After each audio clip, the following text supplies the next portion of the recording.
Well, folks, welcome to one more edition of Politics Done Right. I'm Egberto, Willies, your host. Thank you so kindly for being a part of the show. We are going to have a great show for today. I have a great interview for you because you know what? While we have not been able to get Medicare for all done on a national level, Chuck Pennacchio and one payer states, they're working hard as hell to really get it done. And guess what? They actually have a bill in Congress. I repeat, they have a bill in Congress sponsored by Rokana and Ed Markey. So we are in good shape. It looks like we could get some headway on the state level, which is what we're going to try to do. But beforehand, let's go ahead and introduce all our great people. Welcome aboard. Paul Fleming from Atlanta, Georgia. Welcome aboard. Bridge MCP from Binghamton, New York. Upstate New York, we have Deb Denny. I can't remember where you're from, Deb Denny. Lee Grant from Montgomery County. We also have in the house Yvette Avery Herod from Atlanta, Georgia. We also have El Señor Michael Rudnin, who is where again?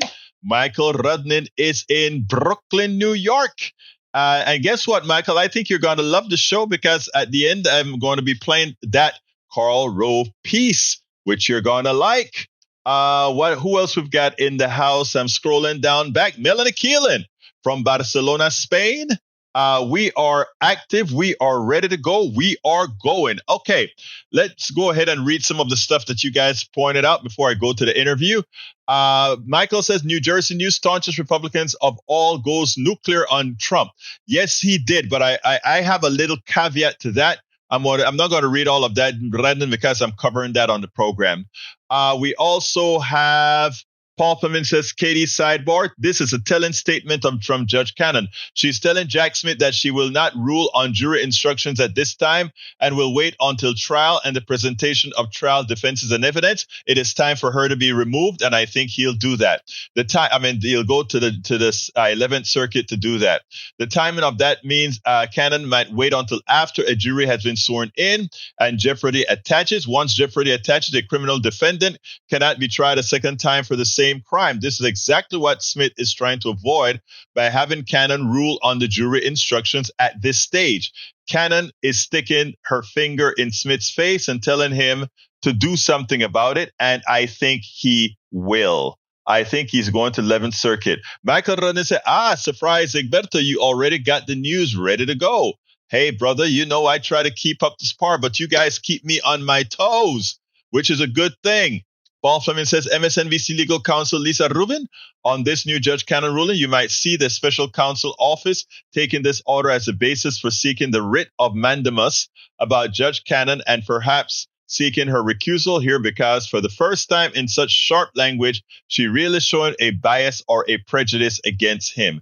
Exactly. Bridge MCP says a federal judge will not dismiss the charges in the classified documents case against former President Donald Trump, who argued that he had the authority to take classified or sensitive documents with him after he left the White House. That guy, I tell you, I saw this. A short order from the U.S. District Judge Aileen Cannon on Thursday leaves open the possibility that Trump could still use the argument that he was authorized to keep the documents under the Presidential Records Act, which is stupid, to defend himself on trial, or it could bring it up in other pre-trial proceedings. Cannon didn't detail her view on the claims Trump is making about the PRA, but said Trump's attorneys did not meet the legal standard to dismiss charges. She wrote that prosecutors make no reference to the Presidential Records Act in the indictment against Trump and did not rely on the statute to bring changes. The judge also pushed back against special counsel Jack Smith, requests that she makes a final ruling on whether the theory can be used at trial so that prosecutors could appeal the 11th Circuit. She said that demand was unprecedented and unjust. Nope, that's not unprecedented nor unjust. Maywood is in the house from Long Beach, California. E2247 is in the house from all over, and he brings us the stats that must be read. Day 181 since October 7th, at least 33,073 Palestinians killed, 98 persons more than day 180, at least 75,668 wounded, 91 persons more than day 180, equal 108,741 casualties. Thank you. Let's see. Paul Fleming says you should have another source other than MSDNC. Nice way of using the letters instead of MSNBC, but it's you. It's you. Here early today, Ask Egberto Anything this Saturday. Of course, we're going to have a Ask Egberto Anything on Saturday. And I am glad you reminded me. Please, folks, go to politicsdoneright.com/Ask Egberto. politicsdoneright.com/Ask Egberto. And what I'm going to do is I'm going to put that link in the feed as we speak so that you can go ahead and sign up. It is free of charge. Ask Egberto Politics. I'd love to see more of you in that Zoom. We have a good time. We have a free time. We get to talk. If you want to turn your cameras on, we have fun. Hey, Paul, you should consider coming to that also, my dear friend. All right. What else have we got here? I put that link in there to sign up. Mike Cisak says, Paul Fleming, perhaps Jack Smith threatened Judge Cannon because he doesn't have a case. That wasn't a threat. That was saying, do your job. That she is a sycophant. That's what she is. A sycophant. Egberto, MSDNC just means the network is a cheerleader for the Democratic Party, as Fox is for cheerleader so we should call it Fox RNC. Anyway, folks, let's go ahead and get busy and get started with let's see what we're going to get started with the interview with Chuck Pennacchio. I want you to listen to this because Chuck also has an ask for you guys. He has a directive for you to do after he's done with the interview because this affects us all. So let's go ahead and what are we going to do? We're going to get busy right this minute. Welcome to one more edition of Politics Done Right. My name is Egberto Willies, your host. Today, we are honored once again to have Dr. Chuck Pennacchio, the co-founder and president of One Pair States and the founder of Justice for All Network. Folks, he has a great piece of announcements today. First of all, Chuck, welcome to Politics Done Right. How are you doing today? I'm doing great, Egberto. Thank you for having me again. Well, look, this is important. As you know, healthcare is not just a pet peeve for many of us. We know that for the entire country, it is existential. And we also know that as the corporate control, as people start using our healthcare system as just a widget to make money for the few, it creates a big problem. You've been working very hard throughout this entire country in trying to establish some sort of a sensible healthcare system. Go ahead, first of all, and tell us a little bit about yourself to remind those who know you and to enlighten those who don't about the kind of work that you do. Right. Just on background, I've been doing social justice work since I was really a kid, 13 years old. I'm now 64. I'm in that donut hole before Medicare. Worked on environmental issues, peace and justice, labor organizing, won a labor union at my last workplace, and got into healthcare after running for the U.S. Senate back in 2006 in Pennsylvania. And out of that race, and people said, gosh, Chuck, we're sorry you lost. And I say to people, we didn't lose. We built a movement. We built a statewide movement. And from that, we built a national movement, which gathers around this group we call One Pair States. And one payer is a reference to single payer, but it's a way of saying single payer without scaring people off because it's a trigger for so many people out there that they hear single payer. But one payer actually opens the conversation, and we can then explain to folks what the benefits are of creating a single payer, improved and expanded Medicare for all type system for the nation. Our group, One Pair States, we're a group of 25 states, a consortium of 25 states, working to adopt universal healthcare systems at the state or regional level. And our work has been enhanced by the recent introductions or reintroduction of a House bill by Ro Khanna, HR 6270. And Senator Ed Markey, for the first time, we have a Senate bill, a companion bill. Same exact legislation is in the process of being introduced in the Senate side. We just picked up Elizabeth Warren as our first co-sponsor, so the bill is ready to be introduced in the next day or two. State-based Universal Healthcare Act. And what it's designed to do is to get The waivers, it's called a super waiver bill that will get money back to the states as well as legal protection. So I'm probably getting ahead of myself a little bit here, but I relocated to Washington, D.C. last September to work on this full time, and I have been for the last 6 months. We're making great headway. We have 29 co-sponsors on the House bill. And again, we're getting to work in the Senate. We just picked up Elizabeth Warren, and we have several more prospects, both in the Senate and the House. And our intention is to get this bill passed in the next Congress after the Democrats take power. Excellent. Now, why don't you tell us a little bit about the intent of the bill? What do you want to accomplish with the bill? I don't imagine it's a full-fledged Medicare for all, but it's a new approach, a bite-wise approach that we're taking. So why don't you explain what it means what will it mean if passed? Yeah, well, we often refer to it as Medicare for all through the states. The idea here is that the states model Medicare for all systems, single payer, universal health care, guaranteed health care for everyone, comprehensive, quality, where you get to choose your provider rather than being slammed by an insurance company. So it marginalizes the insurance companies, and it puts the patient back in the center of the conversation. The patient and the provider make the decision. So it's the same concept. In fact, Pramila Jayapal, who runs the National Medicare for All bill, previously ran this bill, this legislation. She loves this legislation. In fact, most people who study politics in the United States think that we're probably going to get to national Medicare for all through the adoption of it and modeling at the state or regional level. And this is, in fact, how Canada got to national Medicare through one province, Saskatchewan. Yes. So this is our theory of change. This is our organizing model, and we have a strategy to win. Now, so tell me, what does it entail? What are you going to do? What specifically are they going to do and maybe in a specific state that is ready to adapt it? Okay, let's start with Oregon. Oregon is arguably the leading state in the country. It's a state with 8 congressional districts, which means it's about 3.5 million people. We would prefer to have a larger state start out, but this is the state that's leading the way. And what Oregon will do very soon is be in a position to apply to the Health and Human Services Secretary as provided for with this legislation. They put an application to the Health and Human Services Secretary demonstrating that they've got the legislation to implement a universal healthcare system.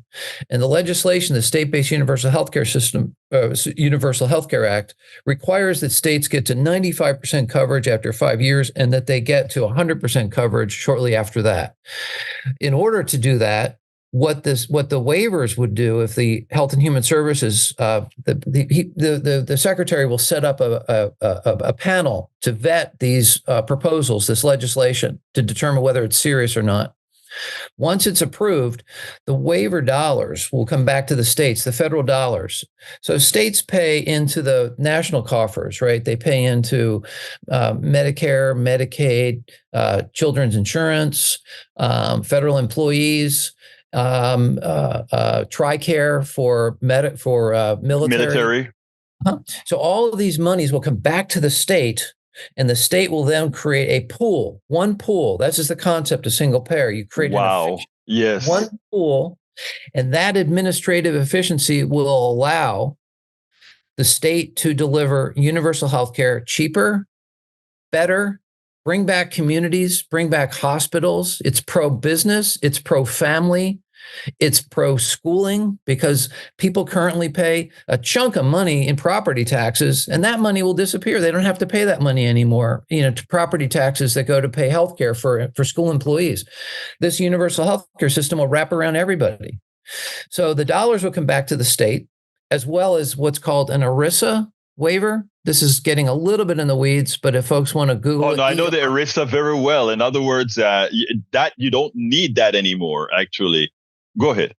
Yeah, right. Well, what we want to do is get an ERISA waiver so that businesses are required to participate. So this Employee Retirement Income Security Act that previously precluded states from meddling in any way with business benefits for their employees, including healthcare. So this is an important provision of this legislation.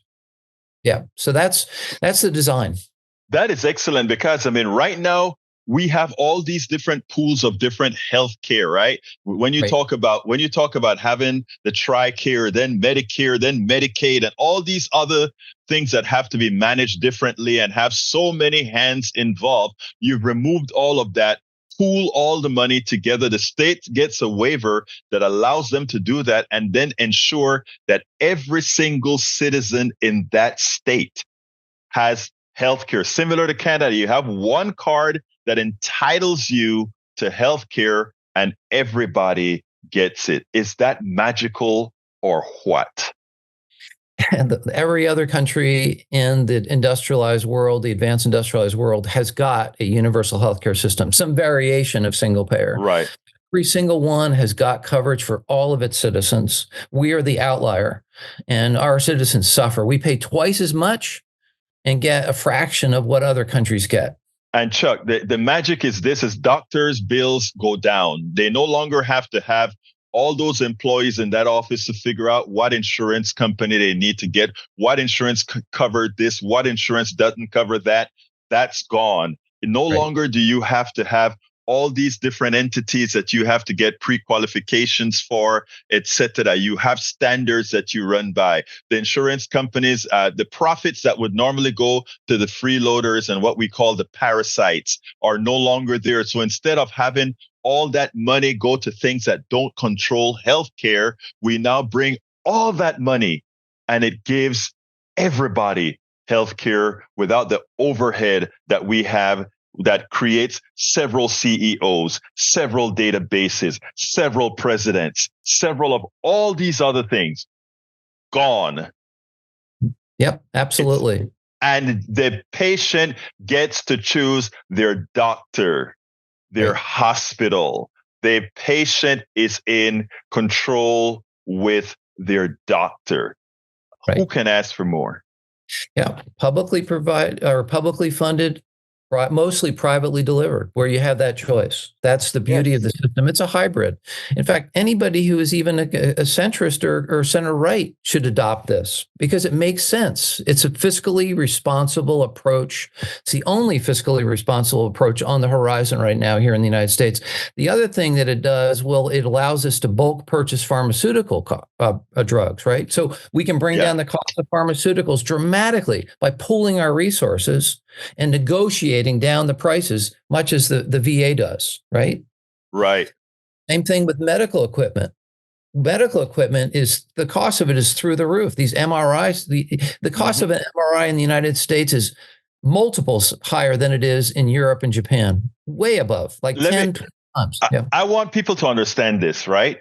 The MRI pricing and the pricing of all these things are psychological mumbo jumbo. If I am inside of a hospital and I look around and nobody is using the MRI machine, I could just go ahead and stick myself in there, ask a friend to turn it on, run this stuff off. It doesn't cost a damn thing other than electricity.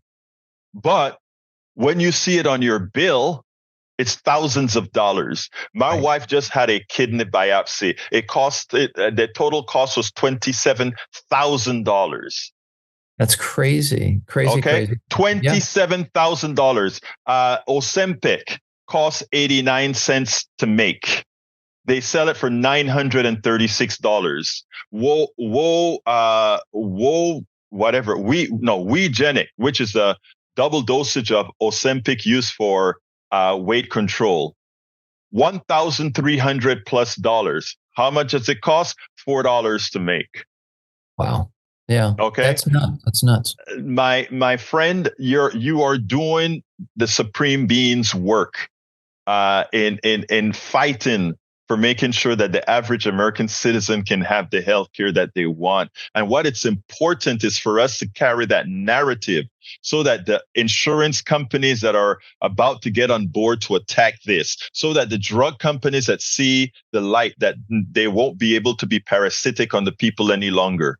Don't get the hold on to the Americans. So it is important that you get your message out there, my brother, Chuck Pennacchio. Yeah. So what really? So we're describing here what I call the four horsemen from hell, and you can use that phrase if you want. The four horsemen from hell: big insurance, right? Big Mm-hmm. pharma, Mm-hmm. the big medical device industry, Mm-hmm. and the big hospital industry. Mm-hmm. The big hospitals are swallowing up all the independent docs, right? And we're losing contact. We're losing quality healthcare delivery because independent doctors is struggle just to survive in this environment. So our system right now is becoming radically privatized. I think, as folks probably know, but they need to know that Medicare right now is being radically privatized through the so-called Medicare Advantage. but we call it Medicare disadvantage. Exactly. Because it doesn't. It's on the face of it, it looks great. It's affordable for almost for most folks. But when you actually need healthcare, good luck. You're in trouble. I had a friend who just went through the whole scenario with Medicare Advantage. And you know what? The hospital says it's best for you to go back on traditional Medicare. You know what's the problem? Traditional Medicare, they by design only pays 80%, and they want you to pay the 20%. And when you go back, the Medigap that fixes that problem, which is many times if you have a pre-existing condition, you have to go back through what's called reauthorization. I mean, you have to go back through the tables that determine what your risk profile is and makes it unaffordable. Folks, first of all, let me just tell our audience a very important thing. Do not spend the extra money. If you have it, get Medicare, standard Medicare. Do not get Medicare Advantage, which is nothing more than a racket. It's nothing more than parasites trying to live off of the taxpayer dollars and not giving you care. Continue, please, Chuck. Absolutely. Well, I mean, these are the action steps, right? Can we move into that? What we want folks to do? Please do. Okay. Contact your members of Congress, the House of Representatives, and ask them to get on with HR 6270. That's the state-based Universal Healthcare Act that's being run by Representative Rove. So HR 6270, state-based Universal Healthcare Act, and also contact your 2 U.S. senators at this point and ask them to sign on to get on board with Ed Markey, Senator Ed Markey's introduction of the same bill on the Senate side. We want this to be a resonance across Capitol Hill. We want this conversation to percolate up. This is a bill that actually has the prospect of passing in the short term in the next Congress, because depending on how you frame it and discuss it, as we've done today, it is fiscally conservative. It saves money. It costs less. And at the same time, it delivers quality, comprehensive health care. And why? Because, as you said, Egberto, it marginalizes the insurance companies. It gets these big hospitals out of the racket of consolidating practice and ramping up the costs on the patients that are coming through the door. It controls the costs of the medical equipment, and it brings all of this into synchronicity. And this is the kind of a healthcare system that we're after. So the shorthand is 202. I think it's on your website, 202-224-3121. That's the Capitol Hill switchboard. Ask for your member of the House, your 2 senators. Get on board with state-based Universal Healthcare Act. We're going to pass this after the Democrats win in the fall. Next year, we're going to pass this, and we're going to get states like Oregon, Washington, Minnesota, New York, Maine, Massachusetts, Pennsylvania, adopting these systems and modeling. And then the magic is that these states will then become magnets for businesses that want to come in and do business in an environment where they're not paying through the nose to get health care for their employees. They want to be in an environment where they can actually predict the costs year in and year out, so they can actually budget and invest. So this is really, it's a dynamic economic stimulus. It's a jobs creation bill beyond being a comprehensive healthcare provider for all of our citizens. It's going to keep doctors in the system. Many of them are frustrated and retiring early. A lot of young would-be doctors who want to get into it don't do it, or they get in thinking they want to be general practitioners, and they start looking at their medical bills piling up, their tuition bills, and then they don't go into general practice. They don't go into family medicine. They go into a specialty where they'll be able to pay down their bills. So that there's a shortage of primary care physicians because of the costs of healthcare and the way that it translates in terms of medical school. So all of these issues are interconnected, and we are doing, as you said, the critical work. We break out on healthcare, and we have the belief, once again, people then believe that we can do anything in this country. Go back to what John Kennedy said and said, we can light a torch for a new generation, and then connect our healthcare issues with all the health issues. And we look at the intersection of health issues, which is housing, policing, climate. Believe me, this is the vision that we have of a universal justice for all. This is the idea, is that we get healthcare, we bring all of the components of all the other health justice movements together, and we have the political power to win on every front. Chuck, Pennacchio, that is so important. And, I want to add one corollary, and that is, imagine if businesses can concentrate on what they created their businesses for. They don't have to worry about their employees' health care, because that belongs somewhere else. Imagine that. But anyway, let me tell you, Chuck, I always end this way. What would you like to say, or what didn't I ask that we need to get out there? Well, I would just repeat the action steps at this point. This is why I'm here working on Capitol Hill. There are hundreds of lobbyists for all of these different medical industries. I am the designated single-payer lobbyist in Washington, D.C. at this point. I mean, this is what One Payer States is committed to, is having a presence on Capitol Hill in Washington, D.C. for the first time ever for a single-payer organization, a Medicare for All organization, universal health care. And I need help. I need folks to pile on from the outside to resonate with the conversations and the lobbying I'm doing on the inside. So it has to be an inside-outside strategy, right? And that telephone number again that they need to call for their senators and congresspeople? 202-224-3121. 202-224-3121. And the bill? State-based Universal Health Care Act. It's House Bill 6270. House Bill 6270. Once it's introduced, it will have a Senate number attached to it as well. But right now, you can still call your members of the Senate and House and get on board with the State-Based Universal Health Care Act. Dr. Chuck Pennacchio, co-founder and president of One Payer States. Thank you so kindly for having been on Politics Done Right. Thank you, brother. Appreciate you. All the work you do. Thank you.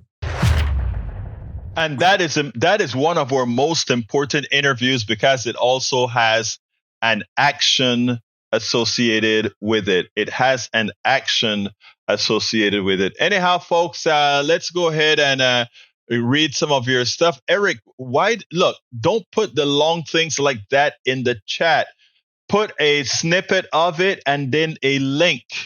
That way it doesn't, because let me show you what you've just done to my screen, which makes it harder for me to read everything else everybody else writes. And already many complain that I missed your stuff.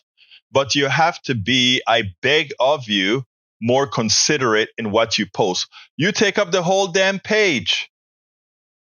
So please consider being considerate, my brother, please. Okay, let's see, where do I go from here now? Let's go ahead and get back down to my screen here. And before I go back and move this into the other page. Anyway, so please, brother, I ask you so kindly to be a bit more considerate in what you post. And I ask that of everybody, actually. Let's see what else we got here. I am so sorry, my brother. I know how you feel, May. I really, really do. So please accept our collective condolences from everyone here at Politics Done Right. That's all I can say. Our collective condolences. Let's see what else we got here that needs to be read. We have, but it says, someone remind Mike C. he was not president then. Again, look. Bridge, don't forget what we said, which items we were going to give knowledge credence to and which ones we weren't. So, yeah, actually, that's a good one, Bridge. Actually, that's a good one. Paul Permin says the organization had emerged early this year as a potentially well-funded force in the election. However, no label said Thursday that finding the right candidates proved to be difficult. I had that is a part of the blog for the show today and on Daily Coast about no labels not being able to find anybody, which, I kind of thought they wouldn't, because whoever they fought would have been if Trump suddenly accidentally won, they would be blamed. But don't worry, guys. Trump is going to lose in a landslide. He will be losing in a landslide. Don't forget it. Remember, I said it first. He is going to lose, Brother Trump, in a landslide. All right. What else we got here to read before I go to the other? Tom C said, sorry for your loss. It's tough losing a sibling. I know.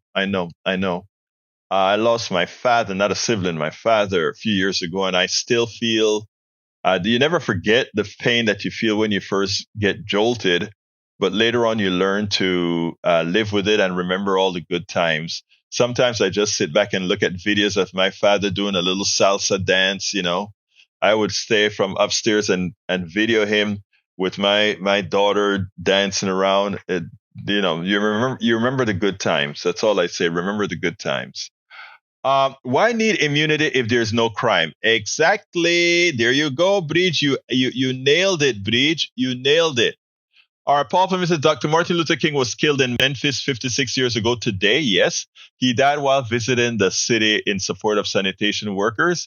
Let's honor MLK's legacy by renewing our commitment to both racial and economic justice. And I've always had that commitment, and I recommit to that, my brother. Let me put my right hand up, my brother Paul Fleming. But I tell you what was the thing that was the most macabre. That night before he was murdered or assassinated, he gave a speech at, I don't remember the name of the church, where he said, I may not get to the promised land with you. He said, everyone wants to live a long life, but we all won't get a chance to live a long life. And then he also said I forgot the words that he used, but it was so prophetic that a few hours after that, he would be murdered. I've heard, I've seen the speech before. I know it occurred right before he got murdered. But my God, it was so prophetic. It was so prophetic. Deb Dennis says, Paul Fleming Sr., they never see the hypocrisy in their own words, trying to take the splinter that's in someone else's eyes while the logs are in their own. Lee Grant says the genre is by large a white cultural phenomenon. What genre is that, Lee? I'm not sure what that is. Okay. Eric A. says, Egberto, the medical community is not your field, so going on and thinking an MRI machine is like making coffees at Kinko's is laughable. I don't think that, but guess who don't understand an MRI machine? Let me tell you who understands MRI machines. Engineers do. Physicists do. Scientists do. You know who don't exactly know how they work? Doctors don't. Because doctors don't have the exact physics behind what it works. So it might help you if you understand the distinction between bioengineering, doctoring, etc. Bioengineer comes and he says, you know what? I can figure out that if I send magnetic signals through your body because your blood has ferrous material in it and your bone has X amount less, etc., we can turn the waves that are returned into something. But I'll come back with that in a minute. Let me get this phone call first. This is Politics Done Right. Who do I have the honor of speaking with? My name is Joseph, and I'm calling from Ring Central. Hi, I'm the newly assigned account executive designated. Joseph, I'm on a show. Joe, I'm on a show right now. So we may want to, I thank you first of all for calling, but you're calling into a live show. So we want to do this an hour from now. Okay. Okay. No worries. Sorry for the trouble. Thank you. Thank you. All right, let's go ahead. That's interesting. Anyhow, so going back to what I'm trying to explain to you, Mr. Eric Hayes, again, by now you should know that at this program, if I don't know something, I say I don't know something. But if I do, I'm not going to apologize for actually knowing how stuff works. Okay? And so what I'm trying to tell you is the way engineering things get into the medical field is a bioengineer knows certain things about physiology, and they use their engineering and scientific expertise, which is a different training from doctors, to build these things. And then doctors and these engineers collaborate as far as how putting a piece of material in a body, how would it affect the immune system based on the doctor's knowledge. And it's a collaboration. Making a silly statement like, I shouldn't say anything about an MRI machine because it's not my field, is ludicrous, because some of my software was in several, some of my ComDRV software is in several of those hospital equipment, like the pressure machine that sends its signal over an RS2. Well, they don't do RS232 anymore, but over an RS232 to the data. Yes, brother. Just to let you know, I did that. Thank you. So don't make assumptions. You make a lot of assumptions, my brother. All right, let's see what else we got here. The design is not, nope, doctors didn't make it. In fact, it first was made at my old university. Exactamente, corazoncita mía. You got it right, my dear friend. All right, the Oregon legislature has voted to repeal the state's 3-year law decriminalizing drug possession for personal use this month, joining cities from San Francisco, D.C. Oh, I didn't know that. I honestly didn't know that. Again, but something, Mike Cisak? We pass laws. Sometimes they work. Sometimes they don't. Sometimes they are working, but are still repealed because of political pressures. I don't quite have the numbers, but, if for some reason legalizing some particular drug made things worse, I would look at the data and I would do the right thing. I mean, there's nothing wrong with that, right? Right? We try things. But one thing we know is the war on drug has not worked. So we have to try different things. Yvette Avery Harrod, thank you for liking the interview. Same about Bridge MCP. Let's see what else. Bridge magnetic resonance MR is a medical imaging technique that uses a magnetic field and computer-generated radio waves to create. Look, we know what that is. I know that. What are you trying to say? Like slices of medical use? Who cares who made it? You apparently did, because you told me I didn't have the right to talk about it. So evidently you needed to understand how it worked. So Bridge did you a favor, my brother Eric. All right, let's continue. Michael said, I'm going to have to post shorter commentary. Then I thought it was shown as truncated until you click to check the whole thing. No, but I don't think I've seen you make a long commentary like that so frequently. But not only that, Michael, you have said, there are times that you have said, hey, forgive me, I'm going to post this one long one and present it to me. But Eric has a tendency that he just throws the whole long damn thing. He did it 3 days in a row, but I get it. Eric, I love you, man. But that's all I'm saying, not all the time. Okay. Let's continue here. Let's see. Bridge, Eric, no name calling, right? Sorry, breaking rules. Bridge, behave yourself. Oregon's Agriculture Department reversed burdensome requirements on small dairy farms, finding it was going to destroy tens of thousands of small farms in the state. Another leftist regulatory law effectively killing off small businesses, while large corporations could afford to costly regulations that don't help their. Now, I don't know what that law is, Mike, but if they corrected something that made things more inefficient and at the same time didn't cause people to die, then that's a good thing. I don't have a problem repealing regulations that don't work or don't make things better or are just regulations for the sake of regulations. So we're not going to have a discussion on that, okay? New U.S. diesel regulations rules 2024 by Biden set to kill 40% of the transportation and agricultural equipment. Leftist cities hardest hit as trucking will be curtailed and bring in needed foods and other supplies. So if the exhaust from all these diesel things over time cause you to get cancer, you're saying in order to, protect the bucks of a few people, let's just give everybody cancer, right? Wow. Anyhow. Egberto, you get those scam calls often. Actually, that wasn't a scam call.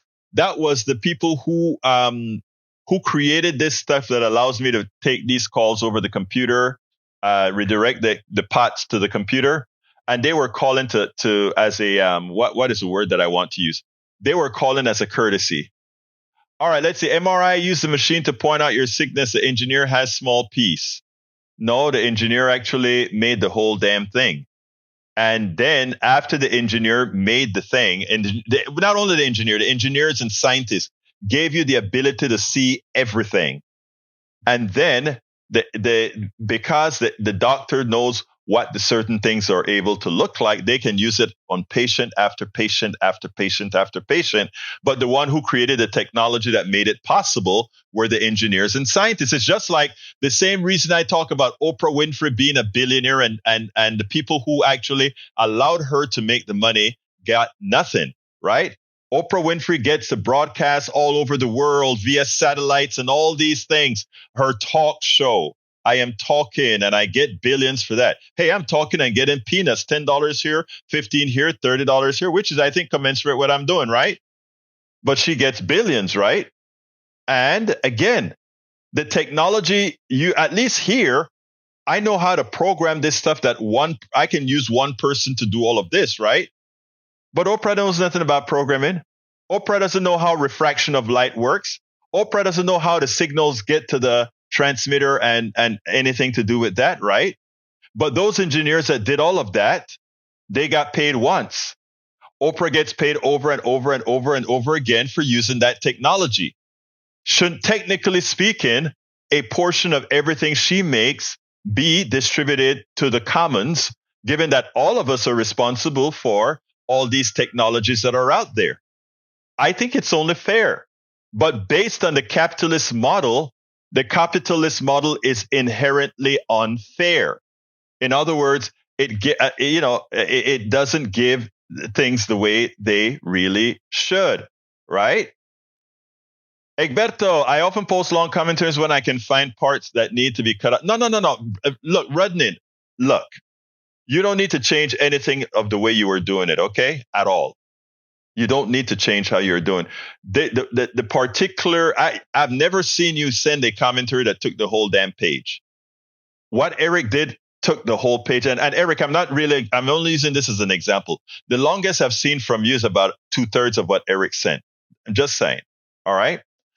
Let's see what else we got here. Eric says, small businesses destroyed in California. In Panera Bread exempt from $20 minimum wage in California. They shouldn't be. I think, again, if you can't pay a living wage, you don't have a business, you have a hobby. All right? You're either not working hard on it yourself or you have a hobby.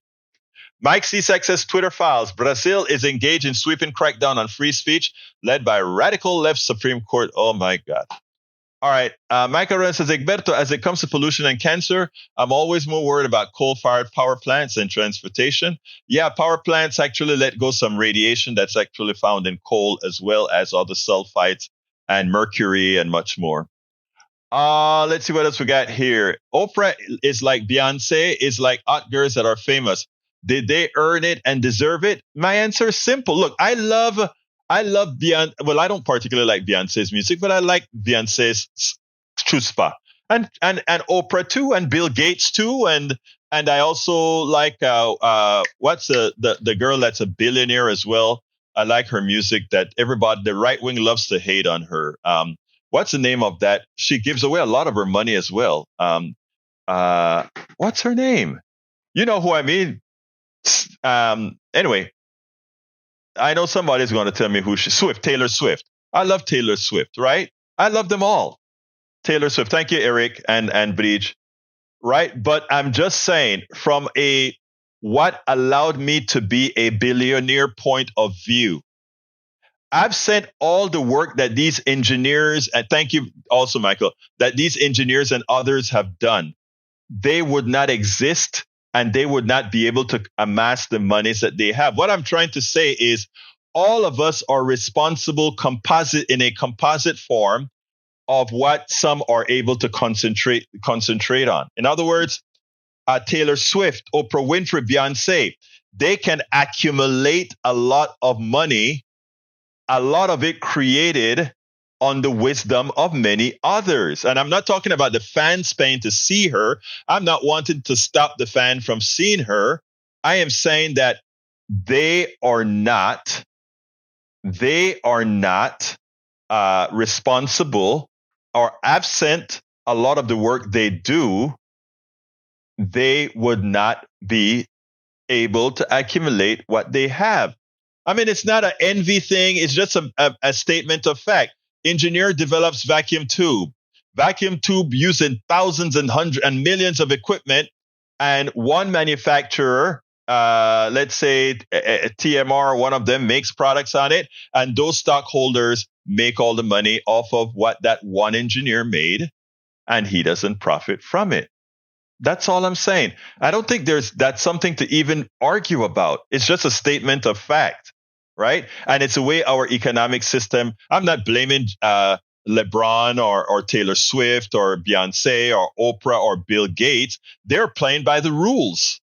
I am just saying the rules are not fair to those who create, right? That's all I'm saying. And so, and I'm saying that the way we have mitigated a lot of that is having things like a 90% tax rate on income over a certain amount. Because we do realize in those days, people were smart. Pete did it to you. People were smart enough to realize that after you've reached a certain amount of income, you really didn't earn it. It is just because of the way capitalism works that allows you to multiply your money with little work. They are playing by the rules. No, but a lot of them are. Now, nearly all of them have found ways to cheat paying. No, I'm not talking about the taxes. I'm just talking about even if they paid the taxes that were due, they would still be billionaires. Now, I am against that, Mike Cisak. The squatters that move into your house and all of that, I think those laws are sick. In other words, you have a house sitting empty for 30 days in New York, and somebody moves into the house. They have the right to hold on to it until you go to court. And sometimes the court is so backed up, they can live in there rent free for 3 years. And then if you really wanted to recover from something from them, you'd have to go sue them. I think it's sick. I agree with you 100%, dear brother Cisak. Right? See, we can always find commonalities among us, can't we? Anyhow, let me play this last video for you. This is one that Michael Rudnin has been waiting for. Let's go ahead and play this, and then we'll take it on the other side. Karl Rove didn't mince his words. And, we needed a whole lot more baseline Republicans to say this, because what they've allowed a lot of is, for some reason, they have left a whole lot of other Republicans stranded, timid, because we know they're timid. Everybody's scared of Donald Trump. But Karl Rove came out and said it in completely categorical form. In other words, he calls out Donald Trump for talking about releasing the terrorists that were jailed. Ironically, at the end of I tell you what, I want you to listen to Karl Rove, and then we'll take it on the other side. Donald Trump continues to side with his supporters who stormed the Capitol on January 6th. The former president last night posted on Truth Social an audio clip from a choir of insurrectionist convicts singing the Star-Spangled Banner. Meanwhile, former senior advisor to President George W. Bush, Karl Rove, is calling out Trump for supporting the January 6th rioters. What those people did when they violently attacked the Capitol in order to stop a constitutionally mandated meeting of the Congress to accept the results of the Electoral College is a stain on our history. And every one of those sons of who did that, we ought to find them, try them, and send them to jail. And one of the critical mistakes made in this campaign is that Donald Trump has now said, I'm going to pardon those people because they're hostages. No, they're not. They're thugs. I'm a Republican. I don't want to have a Democrat president. I want to have a Republican president. But we're facing as a country a decision, and everybody gets to make it, as to what kind of leadership we're going to have. And to me, it is a mistake on the part of the Trump campaign to allow the president's impulses to identify himself with the people who assaulted the Capitol rather than people who stand for law and order. You're just great clarifying language from Karl Rove, a guy who has been a loyal Republican his entire life. And he went on to say Democrats should use January 6th as a political issue. Damn right they should. And you know, Jen, I was talking about other cable news channels. There are some of the most prominent hosts on a certain cable news channel who say that January 6th is not a big deal. And Mika makes me watch this other cable news channel a lot, just to say you need to see what they're saying. And we were watching one show, and there was somebody, a host, that said, for some reason over on MSNBC, they actually think January 6th is a big deal. While other people on the panel were saying, January 6th is not a big deal. Let me tell you something. I have a lot of friends. I have family members who were all in for Trump. In 2016, they were all in for Trump. In 2020, and I've said it before, despite the fact he accused me of being a murderer, tried to get me jailed and executed, they still voted for Trump. You might say, what kind of friends are those?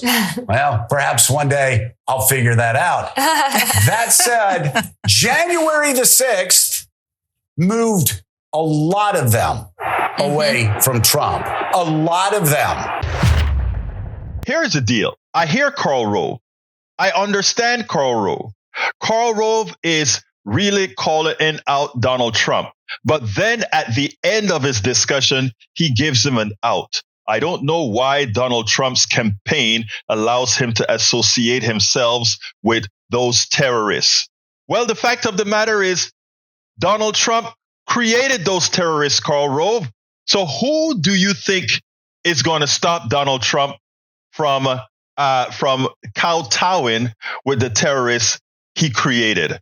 Come on, Karl. Why can't look, it is great that you call the guy out almost categorically, but it is terrible that even you at the end of your discussion have a little way out. It's not Donald Trump's fault. It is his handler's fault. And in so doing, you're taking away what you initially gave folks, the permission to really call out Trump and make a different vote. Well, I think they heard the first part, and hopefully everybody will remember what you said and forget about the handlers handling Trump. We spend a lot of time deconstructing the news, trying to parse it into a form that everybody can understand. We try to find those little nitpicks where it flies above the fray, etc. If you really like these videos that we do, I want to ask a big favor. Please go ahead. Number one, subscribe to our channel. And number two, please join if you can. Thank you so kindly for watching. Keep watching. Please remember to share. We must populate the entire internet with our progressive message, a message that we know is what most Americans say that they want. So help us, please join. Yes. Please join, folks. And we are coming close to the end of the program. So what I want to ask all of you is to support the program. How can you support the program? You can go to politicsandright.com/support, politicsandright.com/support. And that gives you all the different ways in which you can support the program. Now, let me just specify a few that we like. You can become a patron. We are short on patrons right now. So if you would go to politicsandright.com/patron, patron is spelled Patreon. Let me go ahead and pick up Ray Brackens right now. Ray, how you doing, my brother? Our channel. And number two. Hey, I just wanted to close us out real quick. I know we got a few minutes. So go ahead, my friend. I heard what you said about. Can you hear me? Yes, sir. Okay, yeah. So, as far as Mr. Trump is concerned and Make America Great Again, I kind of had, I guess, wisdom. If you want to make America great again, if there was some small pittance of greatness in America's past, let's go back to what Michael Moore said. Let's tax the ultra rich, everybody who's making a certain amount. I don't know whatever Elizabeth Warren says, may it 1%, 2%, 15% on all wealth. in this country. But you know what we need to do? We need to pitch it to America like they used to do in those old credit card commercials when they used to say, you know, a hot dog costs $20 at the stadium, you know, such and such costs $20. And then revert it back to how much taxes we're not collecting from Jeff Bezos and the ilk of those wealth classes, and then make people understand what is the value of those billionaires' taxes within the greater whole of our economy, as far as what it could give us in healthcare, what it could give us for housing options. What could we actually do with that money if they would just unleash it? I agree with you 100%.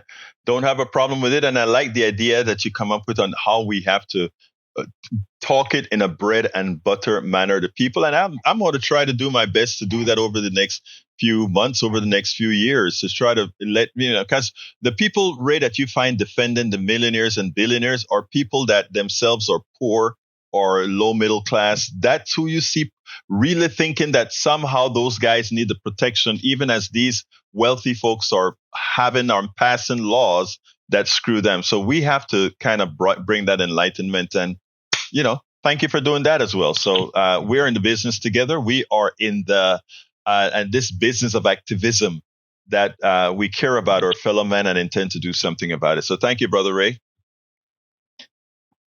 Thank you, brother, and keep on doing what you're doing. I'll be honest, I'm gonna get to the book. I just gotta get my mind right.